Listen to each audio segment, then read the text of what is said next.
Alright, what's up everybody? Happy Friday. Back on another Friday live session. Not necessarily a workout today, but we're going to focus on stretching and mobility movements, specifically for anyone with lower back pain. Now, just a kind of a disclaimer, this is not necessarily going to cure back pain. It might be a chronic issue, it might be a structural issue that, stretch and mobility might not be able to address, but if maybe you're tight or sore from sitting down, maybe people will go on long airplane trips or driving long distance, tight and sore back.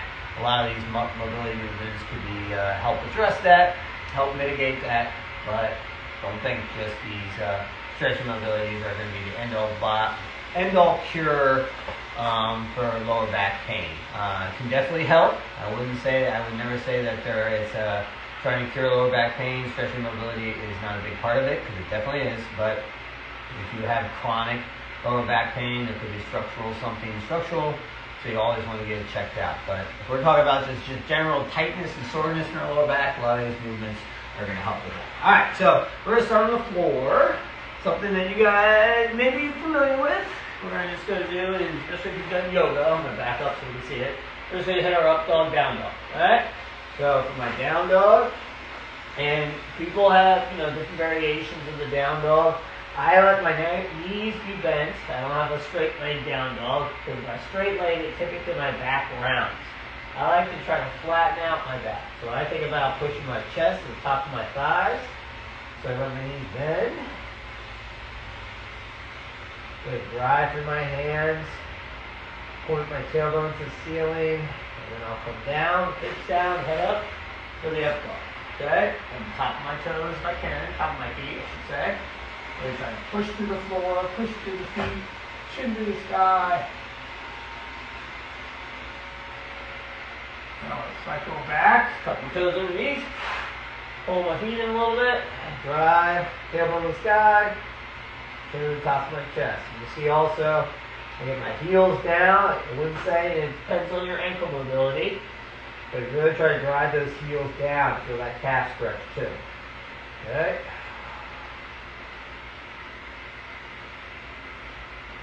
Back in the up dog. And some people, one thing, kind of some good to help you remember what position's up dog, what position's down dog. A lot of clients I have that come in, I tell them to go in the down dog, they go in the up dog, and vice versa. Think about up dog, head is up, like so, hips down. Down dog, head down, hips up. All right.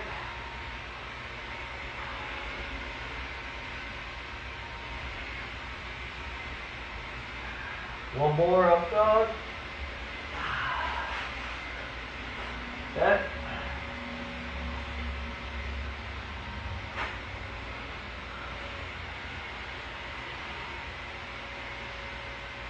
Alright, now we're going to go into a little child pose. Now I'm going to do a little side bend from child pose. So I'll get in my child pose. Alright, so I'm going to kind of have my feet together. It's hard to see from that angle, but I'll show you. My feet are together as much as we can, and I'm on the top of my feet. Now I know that's awkward for some people.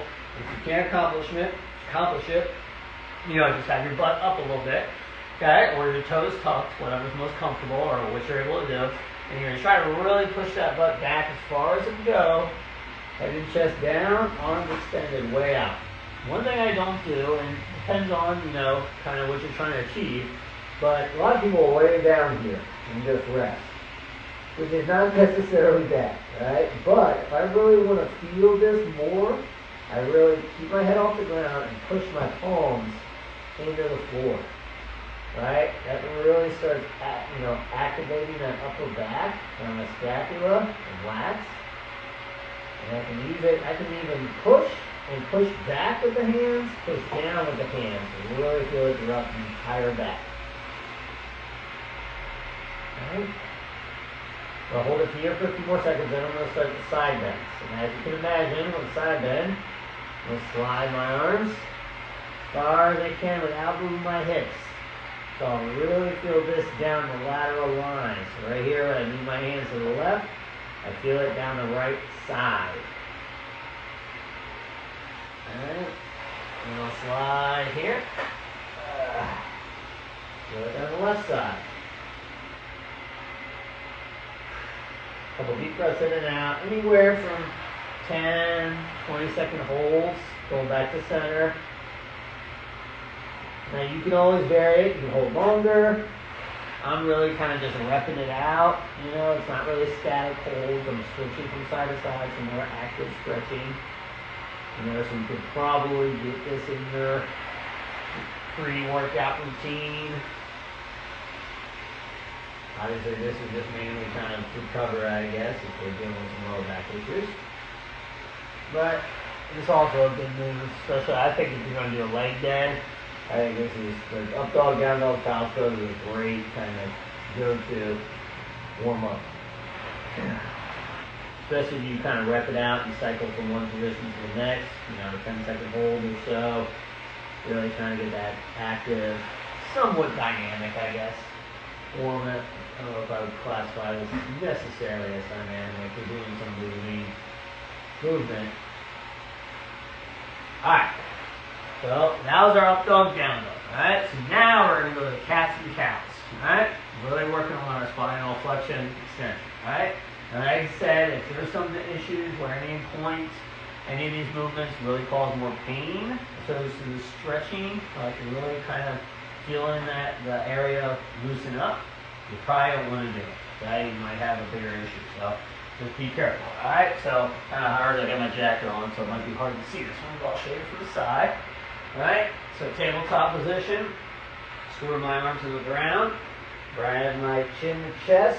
Really, I'm thinking of even pulling my belly button towards my chin, rounding my spine. I kind of almost tell people, think about you got like a string in the middle of your spine, pull to the ceiling, and then you're going to extend. Try and really extend the whole spine, not just your lower back. To the side, pull it out of the way. Now really round that back, trying to move all those joints. Flexion. Not just the lower back, but we can move the whole spine. And extend.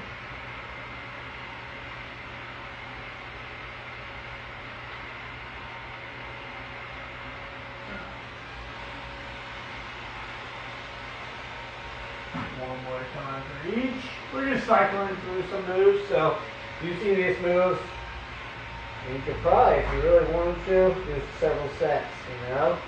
Up dog, down dog, cow pose, side bends. Rep those out, 2 sets each, 10 reps. And cow pose, or excuse me. Up dog, where are we on? We're on a cat cow, please, sorry.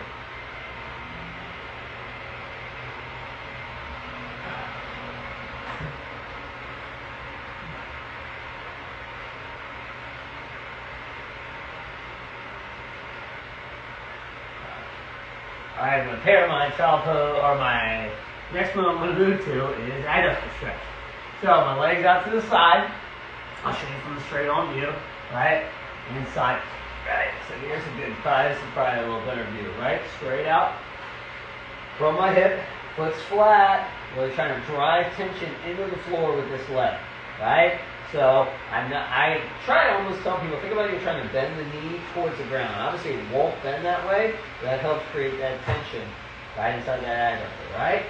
Move my arms in, and let's rock back and forward. Alright, trying to move that stretch around the adductor.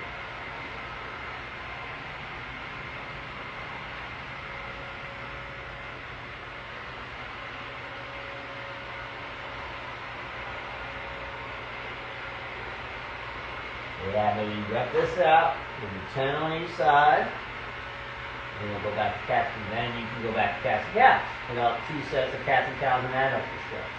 Alright?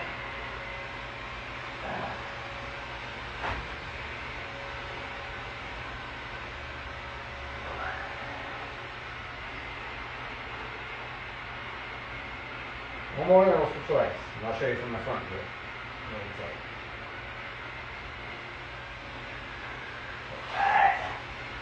Alright, switch your legs, just changing the view, legs straight out, alright, toes pointing towards you in the camera. Driving down, creating tension. Up and back and forth.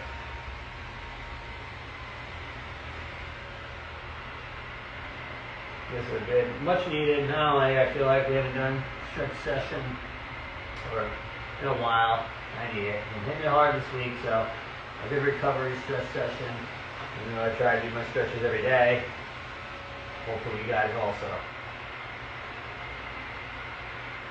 You know, part of any, I think, comprehensive workout routine is stretching mobility. Right? Depending on whatever. Honestly, it doesn't really matter what your kind of go-to form of exercise is, whether it's sports related, whether it's running, whether it's weightlifting. Having stretching mobility that complements that is going to help you not only progress, but also obviously avoid injury and recover faster in order to train again. Right? So I think if you're lacking that in your workout routine, if you're just going and banging it out, whatever it might be, like I just mentioned, sports, running, weightlifting, really look into a good kind of one that caters towards your discipline. Stretching mobility routines caters to your discipline because they're all out there and they're all beneficial, in my opinion. Alright, so like I said, you can go back to cats and cows and then adults. Wrap it out for 2 seconds. Alright, so I'm going to move on to figure 4 or glute stretch. Alright, so we got this here and I'll show you from the side view. Alright, so right ankle goes on basically the bottom of my left thigh and makes like the figure 4 as I call it. Let's see if you guys can see with my shoulder. You see, it's almost like the number 4, right? And then I'm going to grab my shin through my legs, grab my shin, pull it towards my chest. And I always tell people, some people think about bringing their chest to their shin because it's hard. They might not be as flexible, so they go this way, right? Which, yes, I'm sure you're getting a stretch, but you're also getting a lot of neck stretching too, and sometimes too much tension on your neck. So lay the head down if you can, and if you can, either grab the back of your leg or the front of your shin and bring that towards your chest. I mean, I've got some, especially some high school clients, this doesn't do anything for them. They have to go into like a full pigeon, which is something I can demonstrate later. But this is really stretching the knee over here, my glute, piriformis, right to the hip. And what you're also doing is got external rotation. The hip is being externally rotated, right? So this is a great move. I know we talked about, we train a lot of golfers here at Camp Strength, but working internal and external hip rotation. It's great for golfers, any rotational athletes, honestly. It's really important, but I think everybody. Because your hip rotation is going to help with the simple.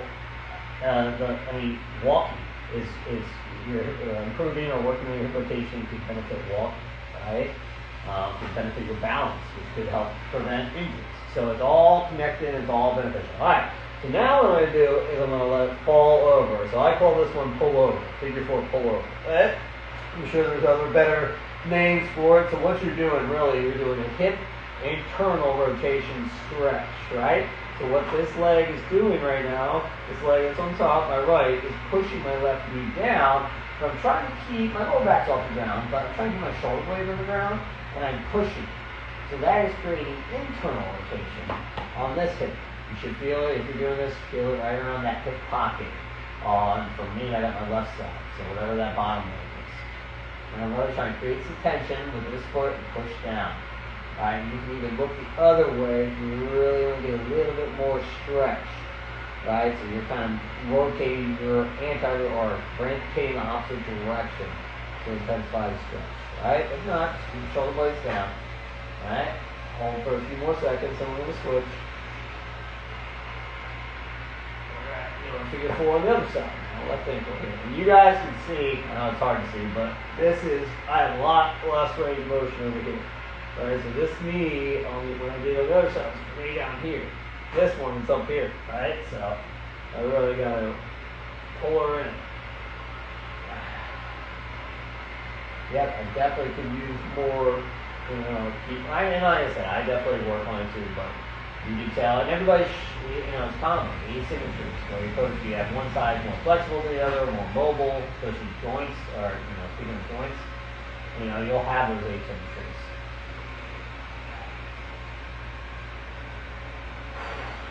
Keep pulling it towards me. This is a little bit longer, so this is anywhere from 30 and usually beneficial to do 60 seconds, right? Anything probably longer than 30 seconds or 60 is probably more of a better for a post-workout exercise. Not all the time, not necessarily. It depends on how you feel. Sometimes some people like to have that stretch, but typically what research suggests is that active and dynamic warm-ups and stretching is better for before activity, whether it be a workout or sporting competition, and then the static stretching is good for afterwards, right? Because they say sometimes stretching for longer periods of time basically is somewhat detrimental because it doesn't really prepare your body for the workout or event, right? So you want to do something that prepares your body for it, and dynamic warm-ups or active stretching is more suited for that. Alright, go into frog next. I don't know if I have a mat with me. Let me go get a mat. Sorry. Frog, and I don't even know, guys, if you've done the frog, you know why having a mat, especially with the turf here. If you got a carpet, probably no problem. Maybe a hardwood floor. But the frog is way out. Similar to the adductor, but instead of my leg being out, I'm here. And my insteps are down. So this is good little, you got some ankle mobility working on here too. So I'm pushing my butt back, trying to keep a neutral spine. So let me go ahead and change around, show you guys from the side angle. Right, I won't point my butt right at you. I'm not going to be that crazy, guys. Alright, so here we go. Alright, knees splayed out, my legs splayed out, right? Driving that butt back, keep a neutral spine, try not to round, try to keep it neutral, and push back. Find that in range. Once again, 30 count or so, and I would say to hit it, whatever your workout or your competition is, afterwards doing a frog for longer, be beneficial too.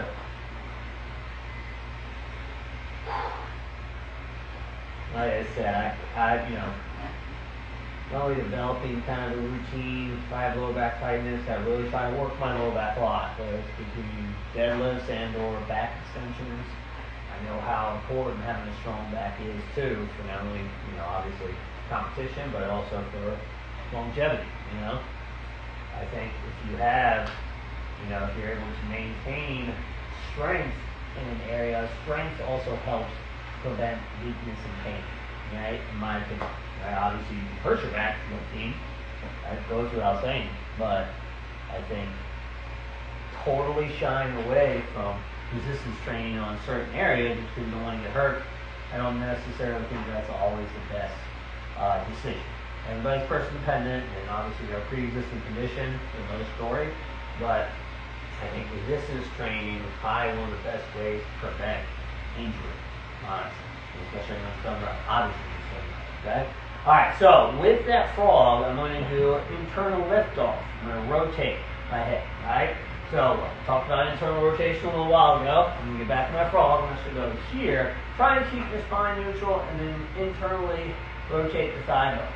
All right.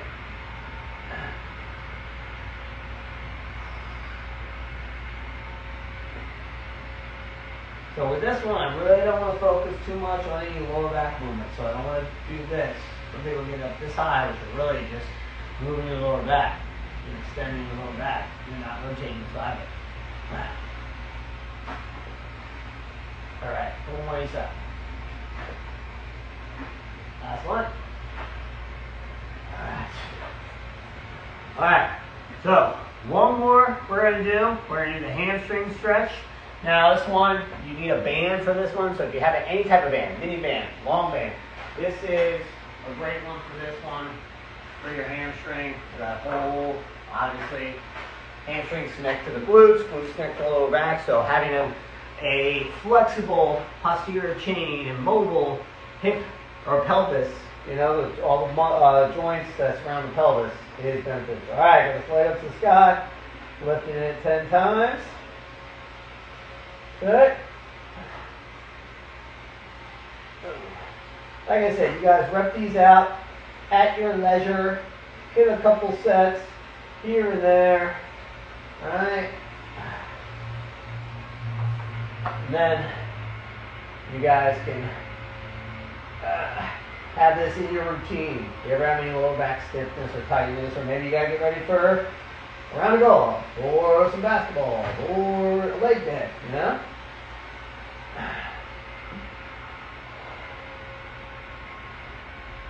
That's what? Alright. Alright guys, that was a little lower back routine for you all. Hopefully you enjoyed it. Obviously, if you did not watch it today with us, you can go ahead and head to the YouTube page. It'll all be there for you guys to catch up on. Also leave a comment down there about what you might want next for your next live workout. Have a happy Friday, good weekend. I'll see you next week.